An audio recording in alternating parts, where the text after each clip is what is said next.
Your wife's a doctor, right, John? She is, Rich, at your alma mater at the University of Michigan. So it's been both a trying time at home, but also one where the contribution of our family has been, without doubt, with what she does for a living, right. and certainly all supporting her. So what does she think? That's a great question. I don't ever want to put words in her mouth, certainly on this matter as much as all others, and probably more so than all others. And I don't want to have her public statement in any way and to speak for her. But I will say this: I am looking at this from a standpoint of a sports broadcaster and filtering the information through my prism. And I will often say things about, hey, I hope that I'm traveling again sometime this year to cover baseball games. Hey, I hope we have baseball again.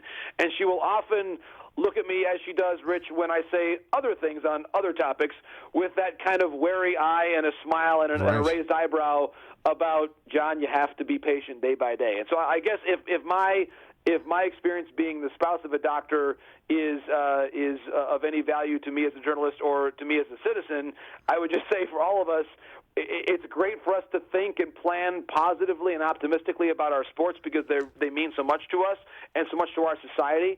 But we also just have to keep listening, as I know I do, to the doctor in my life and her perspective. Because at the very outset, Rich, I remember this distinctly.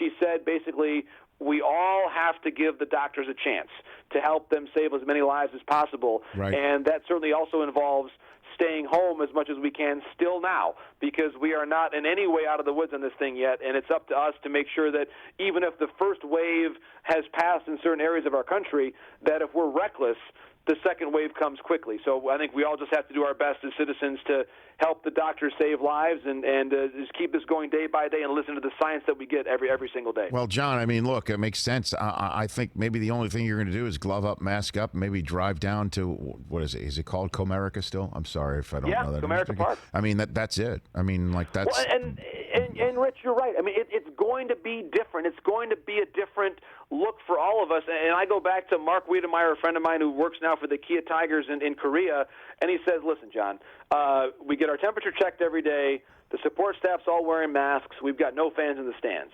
But when the game is being played, it's still baseball, and we're really privileged and lucky to be there.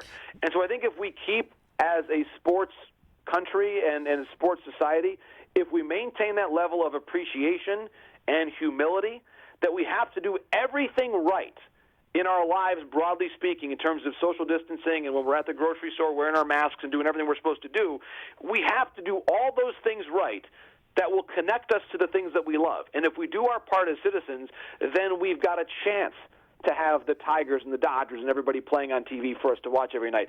But all of us are invested in that success, and I'm optimistic that we'll get there, but it involves continuing great citizenship by us all. Hey, you watched all the way to the end. Thanks for that. Watch more right here.